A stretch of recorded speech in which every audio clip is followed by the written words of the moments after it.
नमस्कार, आओ मिलकर सीखे चैनल पर आपका हार्दिक स्वागत है। इस वीडियो में मैं लेकर आया हूं कक्षा 6 इतिहास की दैनिक और वार्षिक पाठ योजना, जिसमें प्रकरण लिया है मेसोपोटामिया की सभ्यता। इसमें शिक्षण बिंदु है मेसोपोटामिया की सभ्यता, पहिए का आविष्कार और खेती और व्यापार। तो चलिए शुरू करते हैं। प्रेजेंट बाय आओ मिलकर सीखें।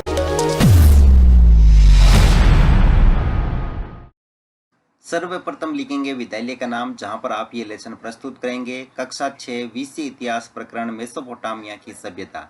यहाँ पर दिनांक, कालांश और समयावधि 30 मिनट। फिर टेबल बना करके एक तरफ लिखेंगे शिक्षण उद्देश्य, दूसरी तरफ अपेक्षित व्यवहारगत परिवर्तन। शिक्षण उद्देश्य में पहला लिखेंगे ज्ञानात्मक। इसमें लिखना है विद्यार्थी मेसोपोटामिया की सभ्यता एवं इस काल में हुए विकास का प्रत्याभिज्ञान कर सकेंगे। विद्यार्थी इस सभ्यता से पूर्व हुए मानव विकास का प्रत्यास्मरण कर सकेंगे। अवबोध, विद्यार्थी मेसोपोटामिया की सभ्यता एवं इस काल में हुए विकास को स्पष्ट कर सकेंगे। विद्यार्थी इस सभ्यता के विकास की तुलना अन्य सभ्यताओं में हुए विकास से कर सकेंगे। ज्ञानोपयोग, विद्यार्थी मेसोपोटामिया की सभ्यता एवं इस काल में हुए विकास के संबंध में सीखे हुए ज्ञान का अपने भावी जीवन में आवश्यकता अनुसार उपयोग कर सकेंगे। कौशल, विद्यार्थियों में विश्व के मानचित्र में मेसोपोटामिया की सभ्यता के स्थल को अंकित करने की कुशलता का विकास हो सकेगा। अभिरुचि, विद्यार्थी मेसोपोटामिया की सभ्यता एवं इस काल के विकास के अध्ययन में रुचि ले सकेंगे।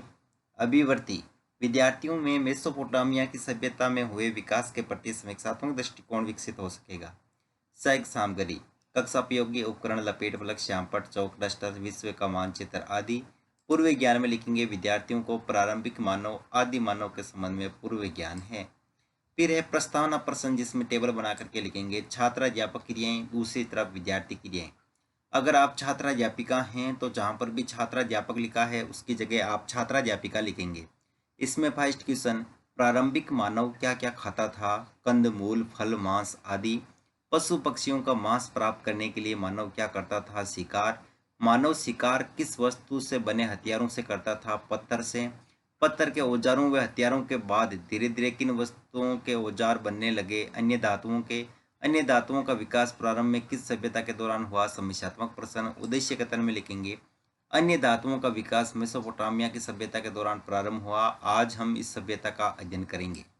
फिर है प्रस्तुतिकरण, जिसमें टेबल बना करके लिखेंगे शिक्षण बिंदु, छात्र अध्यापक क्रियाएं, विद्यार्थी क्रियाएं, विधि प्रविधि और श्यामपट्ट सार।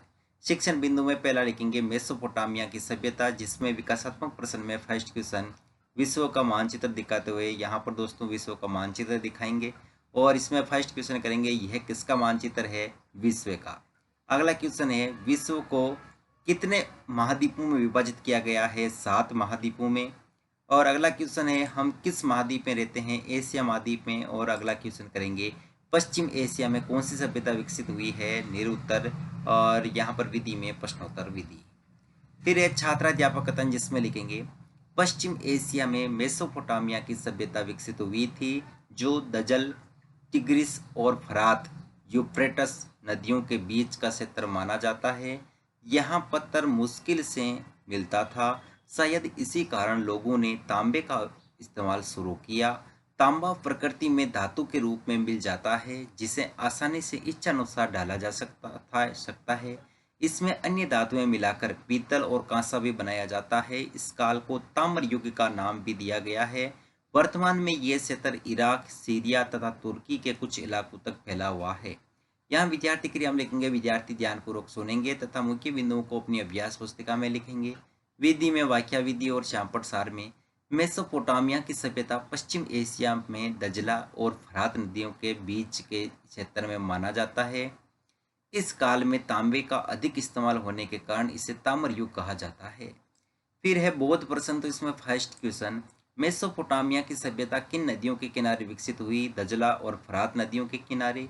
अगला क्वेश्चन है इस काल को कौन से युग का नाम दिया गया? ताम्र युग। विधि में प्रश्नोत्तर विधि। अगला शिक्षण बिंदु है पहिए का आविष्कार, जिसमें विकासात्मक प्रश्न में फर्स्ट क्वेश्चन स्थल यातायात के मुख्य साधन कौन कौन से हैं? बस, ट्रक, रेल आदि।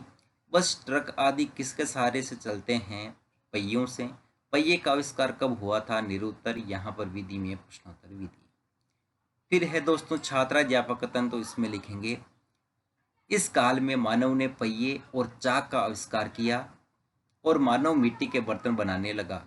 उत्खनन में मिलने वाले अवशेषों में सबसे अधिक अवशेष टूटे फूटे बर्तनों के हैं। मिट्टी का पका हुआ बर्तन टूट जरूर जाता है, परंतु गलता सड़ता नहीं है। इसीलिए हजारों साल भी इसके टूटे हुए अवशेष मिल जाते हैं। मिट्टी में पके हुए मिट्टी के बर्तन, उन पर की गई चित्रकारी, इन सभी का अध्ययन करने से उस समय की जीवन शैली के बारे में जानने में काफी मदद मिलती है। यहाँ विद्यार्थी क्रिया में लिखेंगे, विद्यार्थी ज्ञानपूर्वक सुनेंगे तथा मुख्य बिंदुओं को अपनी अभ्यास पुस्तिका में लिखेंगे। विधि में वाक्या विधि या वाक्यान विधि और श्यामपट सार में लिखेंगे, इस काल में मानव ने पहिए और चाक का आविष्कार किया तथा पके हुए मिट्टी के बर्तन बनाने लगा। और यहाँ पर पहिए के आविष्कार से संबंधित यहाँ पर इमेज लगाएंगे और यहाँ पर दोस्तों मिट्टी का जो प्राचीन काल का जो बर्तन है उसका चित्र चिपकाएंगे। और बोध प्रश्न में लिखेंगे फर्स्ट क्वेश्चन, चाक से मानव क्या बनाता है? मिट्टी के बर्तन। उत्खनन में मिले मिट्टी के बर्तनों के अवशेषों से क्या पता चलता है उस समय के मानव की जीवन शैली। और यहाँ पर विधि में प्रश्नोत्तर विधि। अगला शिक्षण बिंदु है खेती और व्यापार, जिसमें विकासात्मक प्रश्न में फर्स्ट क्वेश्चन, शाकाहारी व्यक्ति का भोजन मुख्यतः क्या है? रोटी, चावल, दाल, सब्जी आदि। ये सभी वस्तुएं कैसे प्राप्त होती है? खेती से। खेती की शुरुआत कब हुई? निरुत्तर विधि में प्रश्नोत्तर विधि। फिर है छात्राध्यापक कथन, तो इसमें लिखेंगे, इस काल की सबसे बड़ी बात थी कि मानव ने जौ और धान की खेती करना सीख लिया। इससे मानव को अधिक तरह का खाना मिलने लगा। लोगों के पास भोजन ढूंढने के अलावा और भी काम करने का समय मिलने लग गया। यह वह समय था जब मानव सभ्यता पनपने लगी। इस समय मानव बस्ती बसाकर रहने लगे थे। कुछ बस्तियां इतनी बड़ी और सुविकसित थी कि उन्हें शहर का दर्जा दे सकते हैं। दूर दराज के लोगों के बीच व्यापार भी फैला, जिससे लोग दूर के इलाके में मिलने वाली चीज़ों का इस्तेमाल करने लगे। राजकाज शुरू हुआ, हिसाब रखने के लिए चिन्हों का उपयोग होने लगा तथा धीरे धीरे लिपि का इस्तेमाल होने लगा। यहाँ विद्यार्थी क्रिया में लिखेंगे, विद्यार्थी ध्यानपूर्वक सुनेंगे तथा मुख्य बिंदुओं को अपनी अभ्यास पुस्तिका में लिखेंगे। विधि में वाक्या विधि और श्यामपट सार में, इस काल में मानव ने खेती करना सीख लिया, साथ ही वह बस्ती बसाकर रहने और व्यापार करने लग गया। वह हिसाब किताब करना और लिखना भी सीख गया। फिर है बोध प्रश्न, तो इसमें फर्स्ट क्वेश्चन, इस काल में मानव किसकी खेती करने लग गया? जौ व धान की। अगला क्वेश्चन है, हिसाब किताब रखने के लिए किसका इस्तेमाल होता था? चिन्हों का। और यहाँ पर विधि में प्रश्नोत्तर विधि लिखेंगे। फिर है मूल्यांकन प्रश्न, तो इसमें फर्स्ट क्वेश्चन, मेसोपोटामिया की सभ्यता को नाम दिया जाता है लोहे युग, स्वर्ण युग, ताम्र युग, पाषाण युग। अगला क्वेश्चन है, मेसोपोटामिया की सभ्यता का विकास नदियों के मध्य हुआ, दजला और फरात, गंगा और यमुना। हजारों साल बाद भी मिट्टी के बर्तनों के अवशेष खुदाई के दौरान मिल जाते हैं, सत्य या असत्य। तांबे से अन्य धातुएं कैसे बनती है? जौ व धान की खेती से मानव को क्या लाभ हुआ? गहरे कार्य में लिखेंगे, मेसोपोटामिया की सभ्यता प्रशंसित टिप्पणी लिखिए और अंत में परिवक्षक टिप्पणी।